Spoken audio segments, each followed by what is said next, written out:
I'm Elise Carter, 27 years old, and I'll never forget the sound of my sister's voice as she slid a sealed envelope across the prep counter. "You're no longer needed here," she said, calm, cold, and loud enough for our bedridden father to hear from the office behind us. I had given 10 years to that restaurant, cooked through hurricanes, stayed when everyone else quit. And now I was being erased from my own family's legacy like I was nothing but smoke from the pit. Before I continue my story, where are you watching from? Hit that like and subscribe button.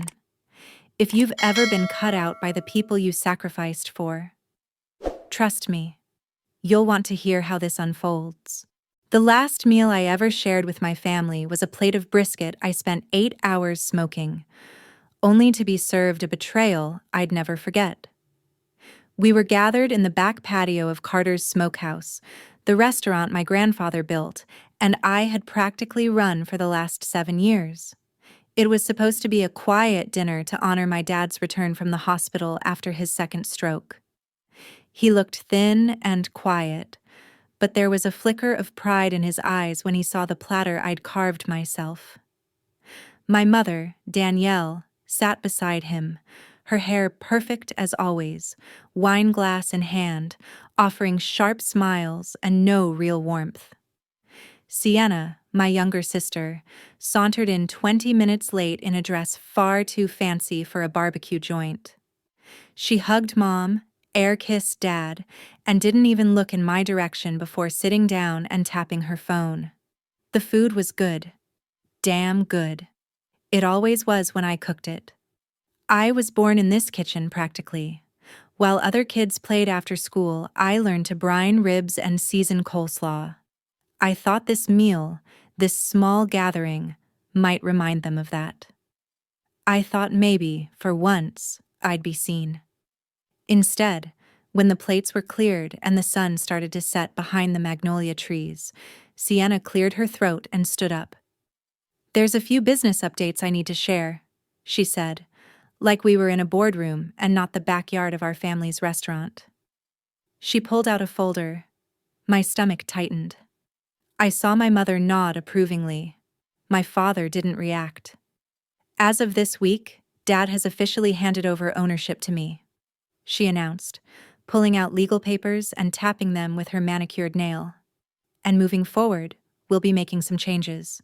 Streamlining operations, updating the menu, and—" She glanced at me, and for the first time, actually looked me in the eye.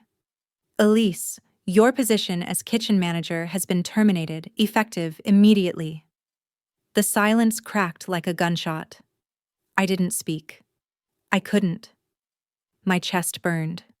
I waited for my father to protest, for my mother to explain, for someone to say this was some cruel joke. Nothing. Just the sound of a cardinal singing in the trees, and Sienna swirling her wine like it was just another Tuesday. "You'll have 3 days to collect your things," she added. "We'll be replacing you with a consultant from Atlanta, someone with more modern vision." I looked at my dad. He was staring down at his plate like he'd forgotten where he was. My mother was already sipping her drink again. "And Sienna?" She smiled, lifted her glass and said, "To new beginnings." That was the moment I understood. This wasn't a decision. It was an execution. And they had all signed the order.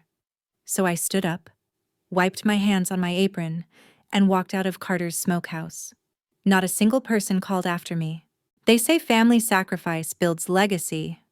What they don't say is who gets the credit, and who gets buried underneath it. When I was 19, I left culinary school halfway through my second semester because Dad collapsed behind the smoker.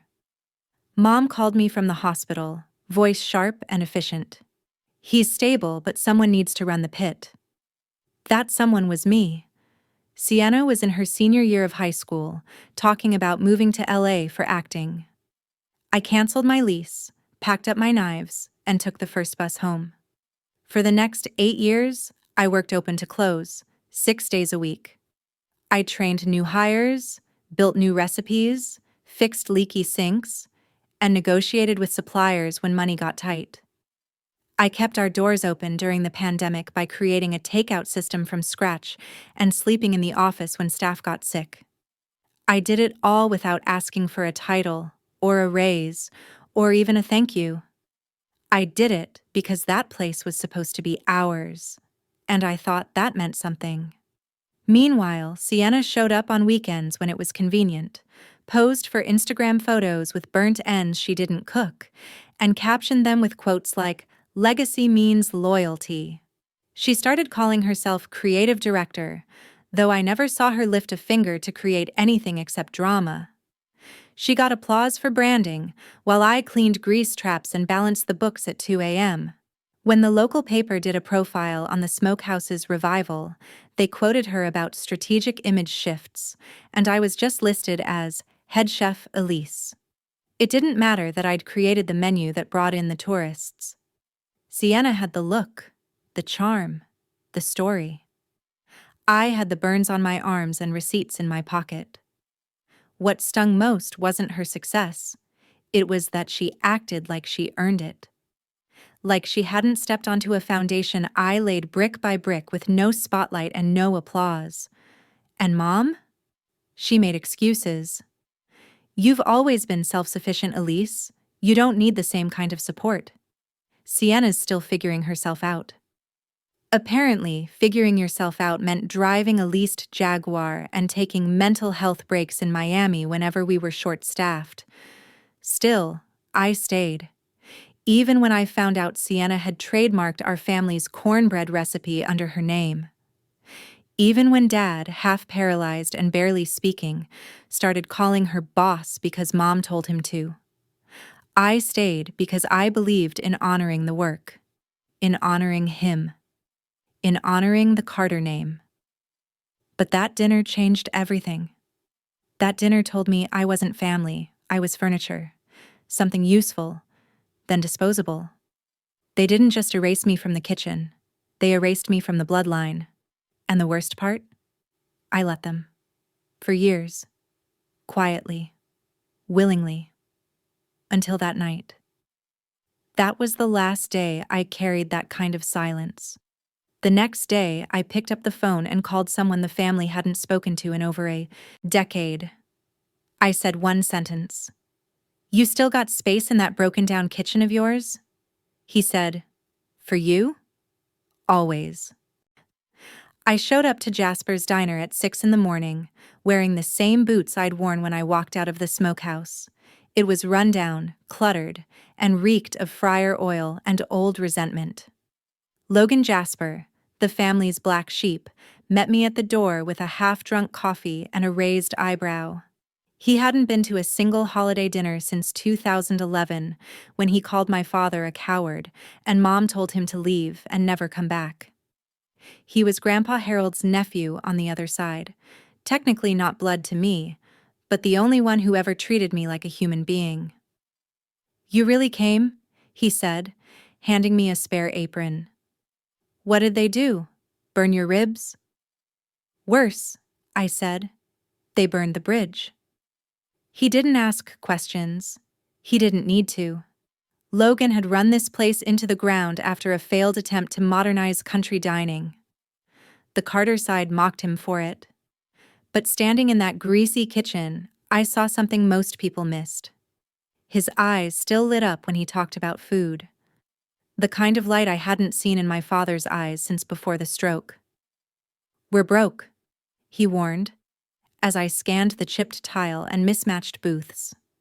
"We don't have investors or press or a marketing team." "We have knives," I said. "We have mouths. We'll figure it out." For the next 6 months, we did. I took over the menu and started with what I knew. Smoked peach-glazed pork, collard green hash, and my grandfather's forgotten cornbread recipe. One Sienna never bothered to learn. I scrubbed walls, rewrote the brand, and kept my name off everything. No Carter signature, no backstory. I was just the cook. I didn't want the press. I wanted the product. Logan handled the books and the front of house. Turns out he was more than a cautionary tale. He was smart, just bad with pride. We ran early bird specials, invited food truck owners to guest feature, and held a free meal night once a month for furloughed workers. Word got out slowly. Then it exploded. The best kept secret in the South, one blogger called us. We renamed the place Hollow and Hickory. Rustic, sharp, and nothing like Carter's. The locals loved it. Tourists started showing up with cameras. Still, I never let anyone see me fully. Not until I saw the flyer. Carter's Smokehouse to compete in Georgia's premier BBQ showdown. And just 2 lines below it, in smaller print, Hollow and Hickory will make their first appearance at this year's competition. My name wasn't on the flyer, but theirs was. For the first time in years, we'd be under the same roof, and this time, I wouldn't be standing in their shadow. The day of the Georgia BBQ showdown arrived, with the kind of humidity that makes your bones sweat. Logan and I pulled up to the fairgrounds at dawn in his rusted-out pickup, our smoker hitched to the back and covered with a blue tarp that barely held. All around us were polished rigs, tents with sponsors, teams in matching embroidered shirts. And then, there was us. No logo, no uniforms, just smoke and fire and silence. I kept my hat low and my sleeves rolled, revealing the old burn scar on my forearm. No one recognized me, just the way I wanted it. Carter's Smokehouse was set up across the aisle from us, their tent 3 times the size of ours, lined with banners and LED displays, cycling through reels of Sienna smiling with ribs she hadn't seasoned. I spotted my mother arranging flowers near the judge's tent. She didn't even glance in our direction. Sienna, meanwhile, was walking the row, greeting competitors like a pageant queen, sipping cold brew and talking loudly about brand visibility. Her team all wore black polos with Sienna Carter, executive chef, embroidered in gold thread. I had to laugh. The only thing she'd ever cooked was a frozen pizza, and she burned that too. Logan nudged me. "You ready?" "Always," I said. I went to work in silence. No gimmicks, no influencers, just ribs rubbed in applewood ash, brisket basted in smoked sorghum, and a secret blend of spices I hadn't written down since I was 14. I didn't look across the way. I didn't need to. I knew what they were serving. I'd written half their menu.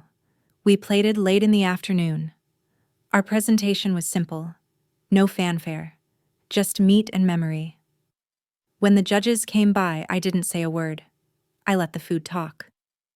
When they reached Carter's booth, Sienna launched into a rehearsed monologue about legacy and innovation. Her voice carried across the tents like a sermon.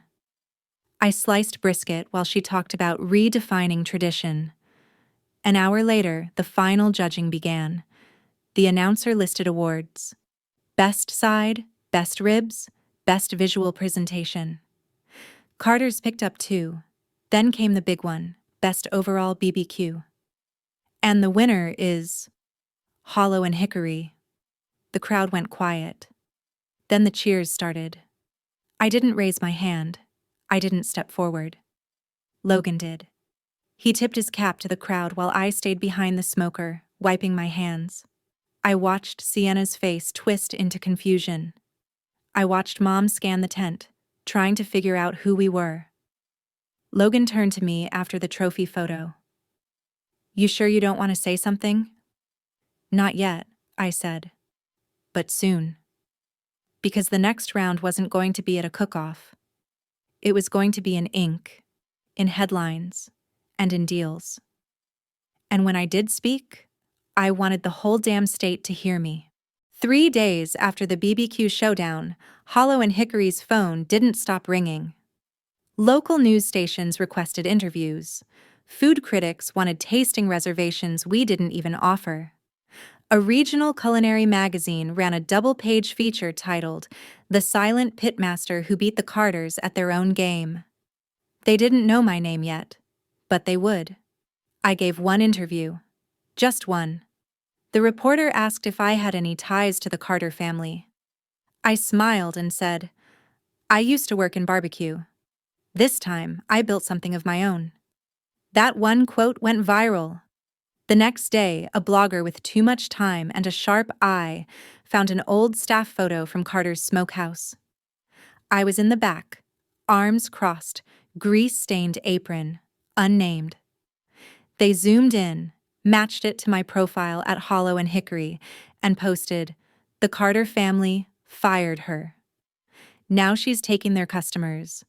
That's when the phone calls changed tone. First, it was my mother. "Elise, we should talk. I think we may have misunderstood each other." Then Sienna. "I didn't know you were that serious about leaving. Let's fix this before it gets messy." They weren't worried about me. They were worried about their image. I didn't answer either one. I forwarded the voicemails to Logan. He listened with a smirk and deleted them. But it wasn't over. The real reversal came when a development firm reached out to us, one I knew Sienna had been pitching for months.